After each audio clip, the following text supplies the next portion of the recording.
Bonjour à tous. Dans cette capsule, nous parlerons de la classification des droites et plus particulièrement de la droite perpendiculaire. Dans la classification des droites, ce que nous allons considérer, c'est comment les droites sont placées les unes par rapport aux autres. Nous allons voir les droites sécantes, les droites perpendiculaires ainsi que les droites parallèles. Commençons avec les droites sécantes. Ce sont des droites qui se coupent en un seul point dans un même plan. Par exemple, ici, si on nomme les paires de droites sécantes que nous avons dans les figures géométriques, nous retrouvons AB et BC qui sont dites sécantes. Elles forment un X entre elles et donc elles se rencontrent en un seul point qui est le point B ici. À droite, vous avez les droites D1 et D2, une autre façon de nommer des droites. Donc, on peut utiliser la lettre D minuscule pour une droite, avec un 1 et un 2 pour les numéroter.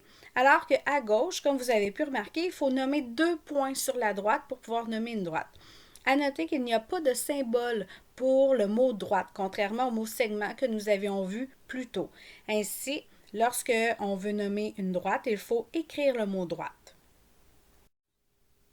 Poursuivons avec les droites perpendiculaires. Ce sont des droites qui se coupent en formant un angle de 90 degrés, c'est-à-dire un angle droit. Il y a un symbole pour désigner la perpendicularité qui signifie est perpendiculaire à, peut-être que vous l'avez déjà vu.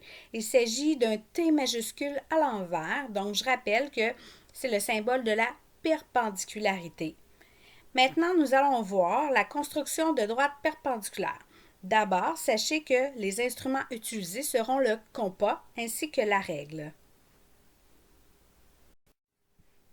Allons-y avec la construction de droites perpendiculaires. Ici, remarquez que vous avez un encadré, un rectangle. Il s'agit d'un plan. Un plan dans lequel nous allons tracer la droite perpendiculaire à la droite AB. D'abord, vous prenez votre compas en plaçant sa pointe sèche sur le point A et en prenant une ouverture qui est plus grande que la moitié de la distance entre le point A et le point B. Il faut ensuite tracer un arc, c'est-à-dire un bout de cercle, comme ceci, du côté de droite, étant donné que notre point B est à droite. Par la suite, vous prenez le compas en gardant la même ouverture, puis en plaçant sa pointe sèche sur le point B. Et il faut tracer encore une fois un arc. Cette fois-ci, l'arc se situe à gauche du point B puisqu'il s'en va vers le point A. Par la suite, il faut placer notre règle comme ceci de façon à ce qu'elle soit alignée vis-à-vis les points de rencontre de nos arcs. Par la suite, on prend notre crayon pour tracer la droite perpendiculaire à la droite AB. Et il ne faut pas oublier de mettre le symbole de l'angle droit vis-à-vis l'un des quatre coins. Comme il fallait tracer une droite perpendiculaire dans un plan, il faut s'assurer que les extrémités de la droite se rendent jusqu'au plan, c'est-à-dire que notre droite vient toucher aux limites du plan.